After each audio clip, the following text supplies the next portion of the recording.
চার মা বাবাকে বিনা হিসাবে জান্নাতের মেহমান বানাবেন। এ দুনিয়ায় চারজন মা বাপ খুব ভাগ্যবান। চারজন মা বাপ খুব ভাগ্যবান। এর ভিতরে এক নম্বরে হলো শহীদ। শহীদের মা বাবা বড় ভাগ্যবান। কার মা বাবা? শহীদের মা বাবা। শহীদি মরণের চেয়ে উত্তম মরণ আর হতে পারে না। এজন্যই সব সাহাবীরা দোয়া করতেন, আল্লাহ আমাকে শাহাদাতের মরণ দাও। কোন মরণ? শাহাদাতের মরণ। পিঁপড়ায় কামড় দিলে যে পরিমাণ ব্যথা অনুভব হয়, শাহাদাতের মরণে এই পরিমাণ ব্যথাও অনুভব হয় না। দেখা যায় তরবারি দিয়ে আঘাত করছে, হাত একটা চলে গেছে, পা একটা চলে গেছে, মাথা থেকে পা পর্যন্ত রক্তের স্রোত বইতেছে। দূর থেকে দেখা যায় অনেক কষ্ট। আসলে পিঁপড়া কামড় দিলে যেই কষ্ট, শাহাদাতের মরণের সেই কষ্ট। এজন্য নবীরাও দোয়া করেছেন, আল্লাহ শাহাদাতের মরণ দাও। শাহাদাতের মরণে কষ্ট হয় না। শাহাদাতের মরণে হিসাব দিতে হয় না। শাহাদাতের মরণে গোসল লাগে না। শাহাদাতের মরণে কাপড়ও লাগে না। যে কাপড়ে সে নিহত হয়েছে, শাহাদাত বরণ করেছে, ওই রক্তমাখা কাপড় দিয়েই তাকে কবরে রাখা হবে। হাসরে মাঠে একদল মানুষ বিনা হিসাবে জান্নাতের দিকে রওনা হয়ে যাবে। আল্লাহ তাআলা যখন হিসাবের সিংহাসনে বসবে, আল্লাহ তাআলা জিজ্ঞাসা করবেন, আজকে তো আমি হিসাবের সিংহাসনে বসছি, সমস্ত মানুষ হিসাব দেওয়ার জন্য প্রস্তুত। সবাই থরথর করে কাঁপতেছি, তোমরা হিসাবের দেওয়ার জন্য লাইনে দাঁড়াও নাই, বিনা হিসাবে তোমরা জান্নাতের দিকে রওনা হয়েছো। কারা তোমরা? তো তারা জবাব দিবে, আমরা হিসাব দিব না, বিনা হিসাবে আমরা জান্নাতের মেহমান হইতে চাই। কে তোমরা? কে তোমরা বলার সাথে সাথে দেখবে শরীর থেকে টপ টপ করে রক্ত জমিনে ঝরতেছে। বুঝাইতে চাই আল্লাহ, আমরা তো ওই সমস্ত মানুষ যারা দিন কায়েমের জন্য শরীরে তাজা রক্ত ময়দানে ঝরাইছি, আমরা সেই সমস্ত মানুষ। আল্লাহ বলবেন, তোমরা আমার কাছে কি চাও? বলে কিছুই চাই না। বলে হ্যাঁ, আজকে আমার কাছে চাও, আমি আল্লাহ দেওয়ার জন্য প্রস্তুত। তো শহীদানেরা বলবে, যদি দিতেই চাও আর একবার আমাদেরকে দুনিয়াতে পাঠাইয়া দাও। কাফেরদের বিরুদ্ধে, বাতিলদের বিরুদ্ধে, বেঈমানদের বিরুদ্ধে যুদ্ধ করতে করতে আবার আমাদের তাজা রক্তগুলো ময়দানে ঢেলে দিব। আল্লাহ বলেন, শাহাদাতের মৃত্যু তো অনেক কষ্ট। শহীদেরা বলবে, না না, শাহাদাতের মৃত্যুতে কষ্ট না, শাহাদাতের মৃত্যুতে কষ্ট না। পিঁপড়ায় কামড় দিলে যেই পরিমাণ আঘাত পাওয়া যায়, এর থেকেও কম আঘাত পাওয়া যায় শাহাদাতের মরণে। সুবহান। শাহাদাতের মরণ। যেই সন্তান দিন কায়েমের জন্য জীবন দেয়, যেই সন্তান দিন কায়েমের জন্য জীবন দেয়, তার মা বাবা বিনা হিসাবে জান্নাতের মেহমান হয়। শহীদের মা বাবা বিনা হিসাবে জান্নাতের মেহমান, তাদের হিসাব লাগবে না। সুবহানাল্লাহ। শহীদের কখনো মরণ হয় না। দুনিয়াতে আমরা দেখি যুদ্ধ করতে করতে নিহত হয়ে গেছে। আল্লাহ বলেন, না না, তারা নিহত হয় নাই, ولا تقولوا لمن يقتل في سبيل الله أموات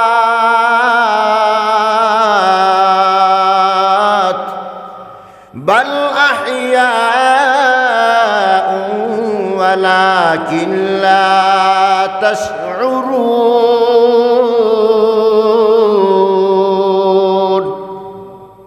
আল্লাহ বলেন যারা দিন কায়েমের জন্য জীবন দেয় তাদেরকে মৃত্যু বলিও না, বাল আহিয়াউন, বরং তারা জিন্দা, ওয়ালাকিন লা তাশউরুন, তোমরা বোঝো না।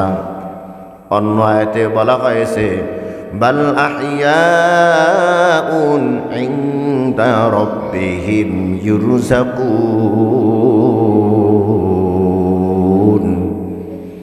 দিন কায়েমের জন্য যারা জীবন দেয় তারা মৃত্যু না, বরং তারা আল্লাহর পক্ষ থেকে রিজিক প্রাপ্ত। সুবহানাল্লাহ। বাল আহইয়াউন ইনদা রাব্বিহিম ইউরযাকুন, তারা জিন্দা, আল্লাহর পক্ষ থেকে তারা রিজিক খায়। বুঝি না তো আমরা।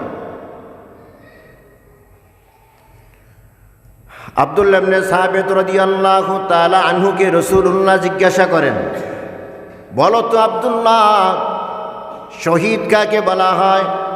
আব্দুল্লাহ বলে, আল কতলু ফি সাবিলিল্লাহ, যারা দিন কায়েমের জন্য জীবন দেয় তাদেরকে শহীদ বলা হয়।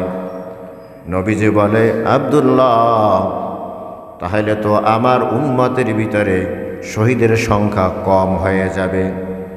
যুদ্ধ করার সুযোগ কয়জনে পাবে? বাংলাদেশি তো নাই, আছে যুদ্ধ? বাংলাদেশি তো নাই, তো আমার উম্মতের ভিতরে শহীদের সংখ্যা কম হয়ে যাবে। আল্লাহর রাসূল বলে, দিন কায়েমের জন্য যারা জীবন দেয় তারা তো শহীদ।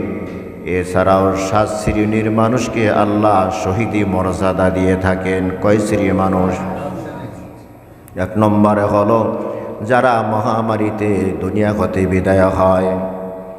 করোনা ভাইরাসের সময় যাদের ঈমান ছিল, পাক্কা ঈমানদার, কিন্তু করোনা ভাইরাসে আক্রান্ত হয়ে, মহামারীর এটা, মহামারীতে যারা আক্রান্ত হয়ে জীবন দিয়েছে, আল্লাহ তাআলা তাদেরকে শাহাদাতের মর্যাদা দিবেন। 2 নম্বর, পেটের পীড়ায়, পেটের রোগে আক্রান্ত হয়ে যারা জীবন দেয়, আল্লাহ তাআলা তাদেরকে শাহাদাতের মর্যাদা দেন। 3 নম্বরে হলো পানিতে ডুবে যারা জীবন দেয়, পানিতে ডুবে যারা মারা যায়, আল্লাহ তাআলা তাদেরকে শাহাদাতের মর্যাদা দেয়। 4 নম্বরে হলো বিল্ডিংয়ের চাপায় পড়ে, ছাদের চাপায় পড়ে, ভূমিকম্পে যারা জীবন দেয়, এদেরকেও আল্লাহ তাআলা শাহাদাতের মর্যাদা দেন। 5 নম্বরে হলো বিস্ফোরণে আক্রান্ত হয়ে যারা জীবন দেয়, আল্লাহ তাআলা তাদেরকে শাহাদাতের মর্যাদা দেয়। 6 নম্বরে হলো আগুনে পুড়ে যে সমস্ত বান্দা বান্দি ঈমানদার মারা যায়, আল্লাহ তাআলা তাদেরকে শাহাদাতের মর্যাদা দেন। 7 নম্বরে হলো যে সমস্ত মা সন্তান প্রসব করতে গিয়ে জীবন দেয়, ওই মাকেও আল্লাহ তাআলা শাহাদাতের মর্যাদা দেয়। সন্তান প্রসব করা এটা যুদ্ধ করার সমতুল্য। যুদ্ধের ময়দানে গিয়ে যদি জিহাদ করতে করতে বেঈমানদেরকে খতম করিয়া বিজয়ের পতাকা হাতে নিয়ে যদি বাড়িতে ফিরে আসতে পারে, শরিয়াতের পরিভাষায় তাকে গাজী বলা হয়। কি বলা হয়? গাজী বলা হয়। আর যুদ্ধ করতে করতে যদি তার জীবনটা চলে যায়, শরিয়াতের পরিভাষায় তাকে শহীদ বলা হয়। মা যখন সন্তান প্রসব করতে যায়, এটা একটা যুদ্ধের ময়দানের মতো। কিসের মতো? যুদ্ধের ময়দানের মতো। সন্তান প্রসব করা যে কত কষ্ট, এটা মা ছাড়া দুনিয়ার আর কেউ বুঝবে না, বুঝাইতে পারবে না, অনুভবও করতে পারবে না। প্রসব বেদনায় যে এত কষ্ট মা ছাড়া কেউ বুঝে না। এই প্রসব বেদনা যখন শুরু হয়, সন্তান যখন জন্ম দেয়, এই সন্তান জন্ম দিতে গিয়া মা যদি তার জীবন নিয়ে টিকে থাকতে পারে, শরীয়তের পরিভাষায় এই মাকে গাজী বলা হয়। আর যদি এই প্রসব করতে গিয়ে তার জীবনটা চলে যায়, শরীয়তের পরিভাষায় তাকে শহীদ বলা হয়। আল্লাহর রাস্তায় জীবন দিলে তাদেরকে কি বলে? শহীদ বলে। এছাড়াও আরো কত প্রকার মানুষ শাহাদাতের মর্যাদা পাবে? 7 প্রকার মানুষ। তাহলে শহীদের মা বাবা বিনা হিসেবে আল্লাহ তাআলা জান্নাতের মেহমান হয়ে যাবে। যুদ্ধ চলতেছে, এক মহিলার সন্তান যুদ্ধের ময়দানে গেছে, শাহাদাত বরণ করেছে। নবী তাকে নিজ হাতে কবর দিয়ে বাড়ির দিকে রওনা হয়েছে। পথিমধ্যে মায়ের সাথে দেখা, চোখের পানি ছেড়ে দিয়া কাঁদতেছে। আল্লাহর রসুল বলে, তুমি কেন কান্দো? ইয়া রাসূলুল্লাহ, যুদ্ধের ময়দানে তো আমার সন্তান শাহাদাত বরণ করেছে, সন্তানের মায়া কাঁদতেছি। আল্লাহর নবী বলে, না কেঁদো না, যদি ধৈর্য ধারণ করতে পারো আল্লাহ তাআলা তোমাকে বিনা হিসেবে জান্নাতের মেহমান বানাইবে। জান্নাতের কত লোক, সাথে সাথে মা অন্তর থেকে দুঃখ কষ্ট মুছে ফেললেন। সুবহানাল্লাহ কন। নবীকে বলেন, ইয়া রাসূলুল্লাহ, এই তো চোখের পানি মুছে নিলাম, আমি আর কাঁদবো না, আমি আর শোক পালন করব না। সুবহানাল্লাহ কন। আমি বিনা হিসাবে কোথার মেহমান হইতে চাই? আমি বিনা হিসাবে জান্নাতের মেহমান হতে চাই। তাহলে শহীদের মা বাবা বিনা হিসাবে জান্নাতের মেহমান হবে। 2 নম্বরে হলো ওয়ালাদে সালেহ, নেককার সন্তান, হাফেজে কোরআনের মা বাবাও বিনা হিসাবে জান্নাতের মেহমান হয়ে যাবে। কিয়ামতের কঠিন মুসিবতের সময় আমার আল্লাহ বলবেন, ইকরা ওয়ারতাকি ওয়ারাতিল কামা কুনতা তুরাতিলু ফিদ দুনিয়া ফাইন্না মানজিলাকা ইনদা আখিরি আয়াতিন তাকরাউহা। আল্লাহু আকবার কন। হাফেজে কোরআনের প্রতি আল্লাহ তাআলা রাজি ও খুশি হইয়া নিজে দিবেন, ইকরা পড়তে থাকো, ওয়ারতাকি ওয়ারাতিল কামা কুনতা তুরাতিলু ফিদ দুনিয়া, কোরআনের আয়াত পড়তে থাকো আর উপরের দিকে উঠতে থাকো। কিভাবে পড়বা? কামা কুনতা তুরাতিলু ফিদ দুনিয়া, দুনিয়ায় যেভাবে সহি শুদ্ধ করে কোরআন পড়েছো, তার তিলের সাথে কোরআন পড়েছো, ধীর স্থিরভাবে কোরআন পড়েছো, এভাবে তুমি কোরআন পড়তে থাকো আর উপরের দিকে উঠতে থাকো। ফাইন্না মানজিলাকা ইনদা আখিরি আয়াতিন তাকরাউহা, তোমার পড়া যেখানে শেষ হবে তোমার জান্নাতের তালাও সেখানে শেষ হবে। হাফেজে কোরআন 6666টা আয়াত কারিমা তেলাওয়াত করবে আর 6666 তালা বিশিষ্ট জান্নাতের মালিক হয়ে যাবে। কে মালিক হবে? হাফেজ কোরআন। দুনিয়ার ভিতরে 6666 তালা জান্নাত আসেনি? হ্যাঁ, ঘর আসেনি, বিল্ডিং আসেনি? নাই নাই, 200 তালা বিল্ডিং এখনো হয় নাই। কিন্তু জান্নাতের ভিতরে হাফেজ কোরআনকে যেই জান্নাত দেওয়া হবে, বিল্ডিং দেওয়া হবে, কয় তারা বিশিষ্ট? 6666 তারা বিশিষ্ট জান্নাতের মালিক বানিয়ে দেওয়া হবে। আল্লাহ রসুল বলে, মান করা আল কোরআনা ওয়া আমিলা বিমা ফিহি উলবিসা ওয়ারিদাহু তাজা ইয়াউমাল কিয়ামাহ। যে হাফেজ কোরআন হইল আর সেই অনুযায়ী আমল করলো, উলবিসা ওয়ালিদাহু তাজাই ইয়াউমাল কিয়ামাহ। আল্লাহ তাআলা তার মা আর বাবাকে কিয়ামতের দিন একটা নূরের টুপি মাথায় পরাই দেবে। কোন টুপি? নূরের টুপি পরাই দিবে, যেই টুপির এত আলো তামাম হাসরের মাঠটা আলোকিত হয়ে যাবে। সুবহানাল্লাহ। ৬,৬৬৬ না, ৬,৬৬৬ তালা জান্নাতের উপরে তাদেরকে বসিয়ে দেওয়া হবে। ওই টুপির এত আলো, এত আলো তামাম হাসরের মাঠটা আলোকিত হয়ে যাবে। হাফেজে কোরআনের দাম আছে। হাফেজে কোরআনের মা বাবারও দাম আছে না নাই? হাফেজে কোরআনের মা বাবাকেও আল্লাহ তাআলা বিনা হিসাবে জান্নাতের মালিক বানাই দিবেন। হাফেজে কোরআনকে বলা হবে মান ক্বারাআল কুরআনা ফাস্তাযহারাহু ফাআহাল্লা হালালাহু ওয়া হাররামা হারামাহু আদখালাহুল্লাহুল জান্নাহ ওয়া শাফাআহু ফি আশরাতিন মিন আহলি বাইতিহি কুল্লুহুম কদ ওয়াজাবাত লাহুমুন নার। ও হাফেজ কোরআন, তুমি সুপারিশ করিয়া করিয়া তোমার আত্মীয়র ভিতরে থেকে এমন 10 জনকে জান্নাতের মেহমান বানাইয়া দাও। কুল্লুহুম কদ ওয়াজাবাত লাহুমুন নার, যাদের উপরে জাহান্নাম ওয়াজিব হয়ে গেছে, যাদের উপরে জাহান্নাম ওয়াজিব হয়ে গেছে, এমন 10 জনকে সুপারিশ করে তুমি জান্নাতের মেহমান বানাইয়া দাও। এ মা বাবা সর্বপ্রথম, দাদা দাদি, নানা নানি, শ্বশুর শাশুড়ি, আর যার উসিলায় সে হাফিজে কোরআন হয়েছে সে এবং তার স্ত্রী।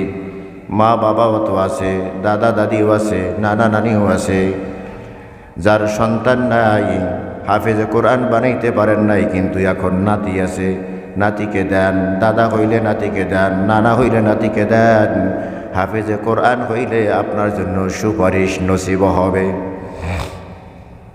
আবার আপনার নাতিও নাই, আত্মীয় নাই, মাদ্রাসায় যান, আমাকে এমন একটা এতিম সন্তান দেন যার ভরণ পোষণ আমি দেব। হাফেজে কোরআন হওয়া পর্যন্ত তার সমস্ত ভরণ পোষণ আমি দেব। আল্লাহর রসুল বলেন এই ব্যক্তি এবং এই ব্যক্তির স্ত্রীও কিয়ামতের কঠিন মুসিবতের সময় হাফেজে কোরআনের সুপারিশের পাত্র হবে। সুবহানাল্লাহ। কয়জন মা বাবা বিনা হিসেবে জান্নাতের মেহমান হবে? 4 জন। 1 নম্বরে হলো শহীদের মা, শহীদের বাবা। 2 নম্বরে হলো হাফেজে কোরআনের মা, হাফেজে কোরআনের বাবা। 3 নম্বরে হলো নাবালিগ অবস্থায় যেই সন্তান দুনিয়া হতে বিদায় হয়। কোন অবস্থায়? নাবালিগ অবস্থায় যেই সন্তান দুনিয়া হতে বিদায় হয়।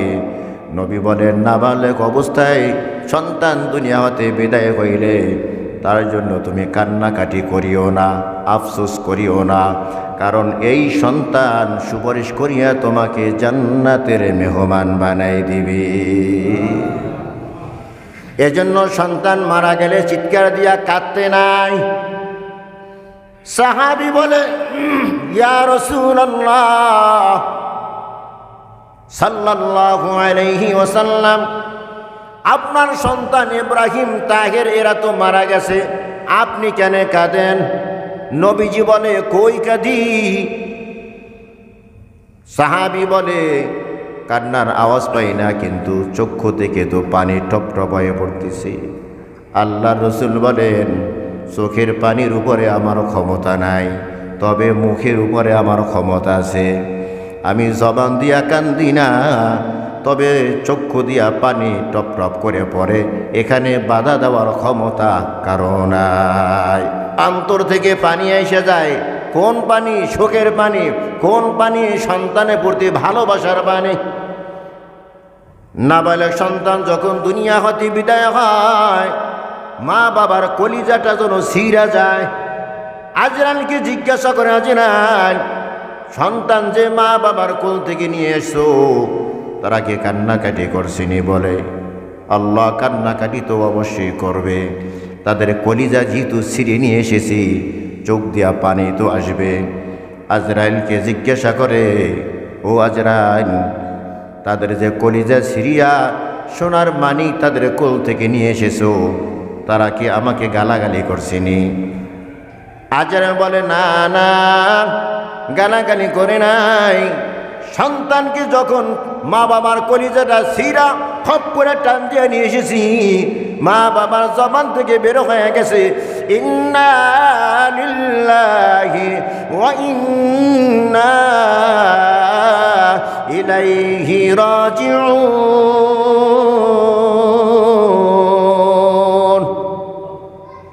তারা তোমাকে গালি দেয় নাই, বলেছে ইন্না লিল্লাহ, আমরা কার জন্য? ইন্না লিল্লাহ, আমরা আল্লাহর জন্য। ওয়া ইন্না ইলাইহি রাজিউন, আর আমরা আল্লাহর দিকেই ফিরে যাব। আল্লাহর কাছ থেকে আসছি, আবার আল্লাহর কাছেই আমরা চলে যাব। ইন্না লিল্লাহ বলছে, তোমাকে গালাগালি করে নাই, সবুর ধৈর্য ধারণ করেছে, সবর ইখতিয়ার করেছে। আমার আল্লাহ বলেন, আজরাইল সাক্ষী থাক, যেই সন্তান ছোটবেলায় নিয়ে এসেছো, মা বাবা আমাকে গালি দেয় নাই, চিৎকার দিয়া কাঁদে নাই, হাই হুতাশ করে নাই, আমি আল্লাহ এই সন্তানের মা বাবাকে বিনা হিসাবে জান্নাতের মেহমান বানাবো। নাবালক অবস্থায় সন্তান মারা গেলে এই জন্য কান্নাকাটি করতে নাই। আমাদের আকাবির যারা ছিল তারা তো আল্লাহর কাছে দরখাস্ত জানাই, তোরে মালিক, একটা সন্তান নাবালক অবস্থায় তুমি নিয়ে যাইও, কারণ ওই সন্তানটা জান্নাতে যাওয়ার জন্য আমার জন্য ইঞ্জিন হয়ে যাবে। কি হবে? ইঞ্জিন হয়ে যাবে। আমাকে তারা টানিয়া টানিয়া জান্নাতের মেহমান বানাইবে। ফকিল উম্মা আব্দুর রহমান রহমাতুল্লাহি আলাইহি তো হাত তুলনা আল্লাহর কাছে দোয়া করতেন, আল্লাহ নাবালক অবস্থায় আমার একটা সন্তান তুমি নিয়ে যাইও, ওই সন্তানটার উসিলায় আমি আব্দুর রহমান বিনা হিসেবে জান্নাতের মেহমান হয়ে যাব। আমরা তো চিৎকার দেয়, কান্নাকাটি করে, হাই হুতাশ করি, কেউ তো না জানি না আল্লাহকে গালিও দেই কি দেই না? আল্লাহ কি আর কেউকে দেখে নাই? আমার সন্তান কি দেখছে? আমার বিবি কি দেখছে? আরে তোর বিবিকে দেখছে, তোর সন্তানকে, তোকেও তো দেখতে পারে। তোর মালিক তো তুই না, তোর মালিক কে? ইন্না লিল্লাহ, আমরা কার জন্য? আমি তো আমার জন্য না, আমি কার জন্য? অতএব আমার সন্তান নিবে, আমার স্ত্রী নিবে, আমাকেও নিবে, আমার মা নিবে, আমার বাবা নিবে, তার ইচ্ছা, আল্লাহর ইচ্ছা। এই যে জান, এটা আমার কাছে আমানত রাখা হয়েছে, এর মালিক তো আমি না। যে কোনো মুহূর্তে মালিকে টান দিতে পারে, মালিকে নিয়ে গেলে এজন্য আফসোস করার নাই। আমার কাছে 50,000 টাকা আমানত রেখেছেন, দখল সূত্রে মালিক আমি। গত জুমার বয়ান, গত দখল সূত্রে মালিক আমি, প্রকৃত মালিক আমি না। যখন আপনি চাইবেন তো আমি দিতে বাধ্য, ঠিক কিনা কন? আপনি যখন চাইবেন, আপনি যখন নেবেন, আমার তো কান্নাকাটি করার কোনো প্রয়োজন নাই। কেন কান্নাকাটি করব? এই মালের মালিক তো আমি না। তো যেই জান আল্লাহ আমাকে দিয়েছেন, জান তো আল্লাহ কিনে নিয়েছেন, জানের মালিক আমি না। ইন্নাল্লাহা আশতারা মিনাল মুমিনিনা আনফুসাহুম ওয়া আমওয়ালাহুম বিআন্না লাহুমুল জান্নাহ। আল্লাহ বলেন, নিশ্চয় আল্লাহ তাআলা মুমিনের জান, মুমিনের মাল কিনে নিয়েছেন, বিনিময় দিয়েছেন জান্নাত। কি দিয়েছেন? জান্নাত। দোকানের সামনে গিয়া পকেট থেকে টাকা বাইর করে দেন, নাও টাকা নাও, বিনিময়ে দোকানদার চাল দেয়, ডাল দেয়, তেল দেয়, পেঁয়াজ দেয়, রসুন দেয়, আদা দেয়, কতক্ষণ ঠিক কিনা? আপনি টাকা দিয়েছেন, বিনিময়ে আপনাকে সদাই দিয়েছে। আল্লাহ তাআলা বলেন, এই মুমিনের দল, তোর জান, তোর মাল আমাকে দিয়েছো, আমি আল্লাহ বিনিময় তোকে জান্নাত দিয়েছি। এই জানের মালিক আমি। কথা কয় না? কি জি না বুঝছে জি মিয়া, এ জানের মালিক আমি না, এ জানের মালিক আমি না। জানের মালিক কে? মালের মালিক কে? তো জান আমার কাছে কেন, মাল আমার কাছে কেন? আল্লাহ তাআলা বলে ওয়াল্লাহুল গনিয়্যু ওয়া আনতুমুল ফুকারা, আমি ধনী আর তোরা সব ফকিরের দল। দুনিয়াতে যে কোটি কোটি টাকার মালিক সেও তার দরবারে আপনার আমার কাছে ধনী হইতে পারে। আল্লাহ বলে তুই ফকিন্নির বাচ্চা, ফকিন্নি। ওয়াল্লাহুল গনিয়্যু ওয়া আনতুমুল ফুকারা, ধনী কে? আর সবাই আমরা ফকিরের দল। আল্লাহ বলে তোরা তো ফকিরের দল, জানের মালিক আমি, মালের মালিক আমি। জানটা তুই ফকির এই জন্য তোর কাছে রাখছি, মাল তুই ফকির এই জন্য তোর কাছে রাখছি, তবে জানের মালিক তুই না, মালের মালিক তুই না। আমি তুই ফকির দেখে তোর কাছে আমি আমানত রেখেছি, যে কোনো মুহূর্তে আমার জান আমার মাল আমি নিয়ে নিতে পারি। ইন্না সালাতি ওয়া নুসুকি ওয়া মাহইয়ায়া ওয়া মামাতি লিল্লাহি রাব্বিল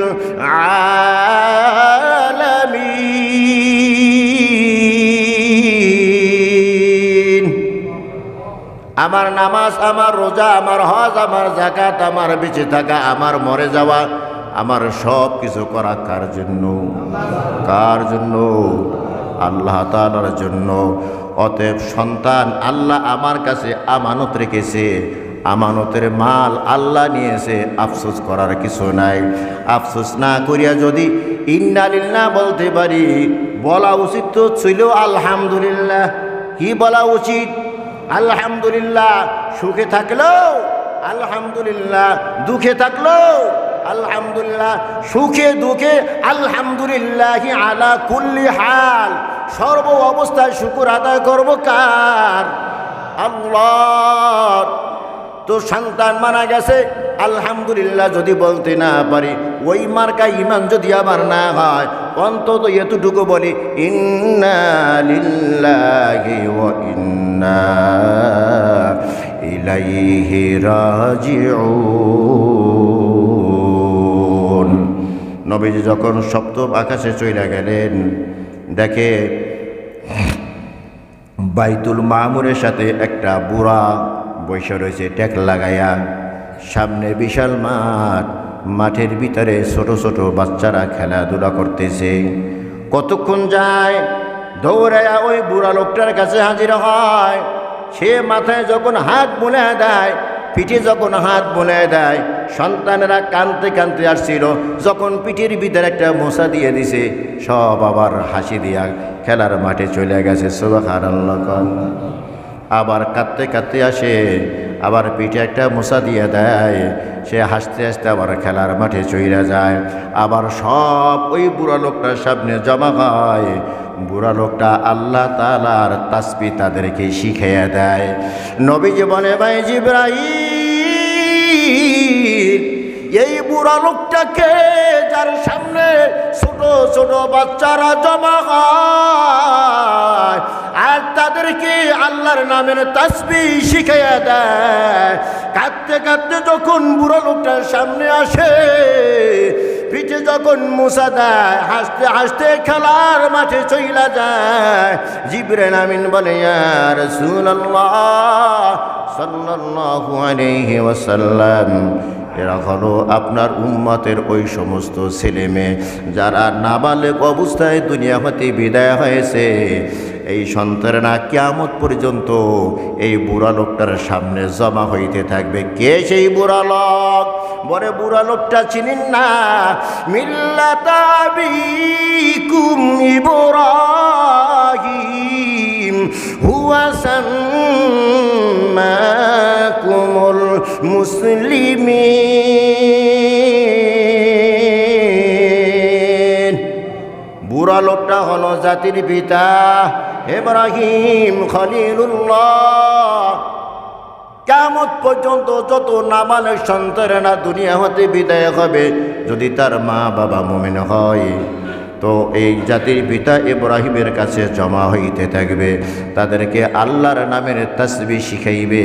যদি ওই মা বাবা নিয়াত করে থাকে, আল্লাহ আমাকে সন্তান দিলে আমি হাফেজে কোরআন বানাবো, আমি মাওলানা বানাবো, মুফতি মুহাদ্দিস বানাবো, কন্যা দিলেও আমি হাফেজে কোরআন বানাবো, মাওলানা মুহাদ্দিস মুফতি বানাইব।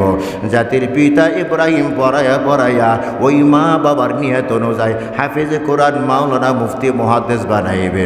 কিয়ামতের কঠিন মুসিবতের সময় এই সন্তানেরা আলেমদের কাতারে দাঁড়াইবে, আর এই ওয়ালাদে সালেহ নেককার সন্তানগুলা মা বাবাকে সুপারিশ করে করে আল্লাহর জান্নাতের মেহমান বানায়া দিবে। এই জন্য মা আর বাবা যদি দেখে আমার সন্তান নাবালক অবস্থায় দুনিয়া হতে বিদায় হয়েছে, আফসোস করবেন না, কান্নাকাটি করবেন না, হাই হুতাশ করবেন না। যদি কোনো মতো একটু কষ্ট তো হইবই, কষ্ট করিয়া যদি ধৈর্য ধারণ করতে পারেন, আল্লাহর রসুল বলে এরে উম্মতের দল বিনা হিসাবে কিয়ামতের কঠিন মুসিবতে জান্নাতের মেহমান হয়ে যাইবা। 4 নম্বরে হলো যেই সন্তান প্রতিবন্ধী হয়, যেই সন্তান পাগল হয়, আছে না প্রতিবন্ধী সন্তান? একটা প্রতিবন্ধী সন্তান পালতে যে কত কষ্ট, এটা ওই প্রতিবন্ধীর মা বাবা ছাড়া আর কেউ জানে না। প্রতিবন্ধী সন্তান যে হয়, মর্জি সে বেশি করে, তেরামি সে বেশি করে, কারণ তার তো হিতাহিত জ্ঞান নাই, ভালো মন্দ কিছু বোঝে না। ওই সন্তানকে যে খুশি হইয়া লালন পালন করতে পারে, আল্লাহ তাআলা বলে এই মা বাবাকেও আমি বিনা হিসাবে জান্নাতের মেহমান বানাই দিব। আমার এক উস্তাদ 4টা সন্তান, তো যখন উমরায় যাইতে বছরে কয়েকবার উমরায় যায়, তো উমরা যখন যাইতো তো তার 4টা সন্তানের ভিতরে একটা হলো প্রতিবন্ধী। সর্বশেষ ওই প্রতিবন্ধী সন্তানটার সাথে দেখা কইরা বাসা থেকে বের হয়। আবার যখন কোথা থেকে বাসা আসে, সর্বপ্রথম ওই প্রতিবন্ধী সন্তানটার সাথে দেখা করে। ওর তো পাকনা বাকি নাই, এই জবান দিয়া লোল পড়তে থাকে, পুত পবিত্র কিছু জিনিস বুঝে না। এরপরও বাবা গিয়া তাকে জড়াইয়ে ধরত। অন্যরা জিজ্ঞাসা করে, আব্বা শুধু ওই প্রতিবন্ধী যেইটা ওইটাকে আদর করে? হুজুর চোখের পানি ছেড়ে দিয়া বলে, তোদের কোনো গ্যারান্টি নাই, তবে আমার এই প্রতিবন্ধী সন্তান হলো জান্নাতে যাওয়ার জন্য ইঞ্জিন। কি কথা কয় না? ইঞ্জিন। এটা হলো ইঞ্জিনের বডি, ইঞ্জিনের ডাব্বা সামনে থাকে না পিছনে থাকে?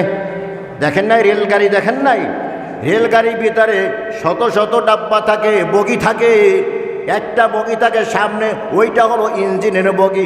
ওই একটা ইঞ্জিনের বগিতে এই পিছনে শত শত বগি টাইনা নেয়, কথা হয় না? তোরা 4টা সন্তান, 3টা আমি গ্যারান্টি পাই না, তবে এই সন্তানটা আমার গ্যারান্টি আছে। এই সন্তানটা দুনিয়ার ভালো মন্দ কিছু বুঝি না, ওর উপরে শরীয়তের কোনো বিধিবিধান নাই, ওর নামাজ নাই, রোজা নাই, হজ নাই, যাকাত নাই, ওর হিসাব নিকাশও আল্লাহর দরবারে নাই। ও বিনা হিসাবে জান্নাতি হবে। আর কিয়ামতের দিন আমি বাবাকে সুপারিশ করে করে আমাকে জান্নাতের মেহমান বানাই দিবে। আমার এই মাদ্রাসায় বৃহস্পতিবার দিন বয়ান হয়।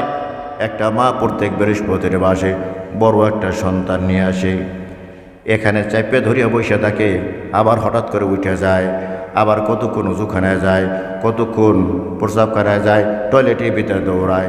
মা বাবা চাপিয়া ধরিয়া বসে থাকে, প্রত্যেক সপ্তাহে দোয়া চায়, হুজুর দোয়া কইরা দেন আল্লাহ যেন আমার সন্তানটাকে ভালো বানাইয়া দেয়।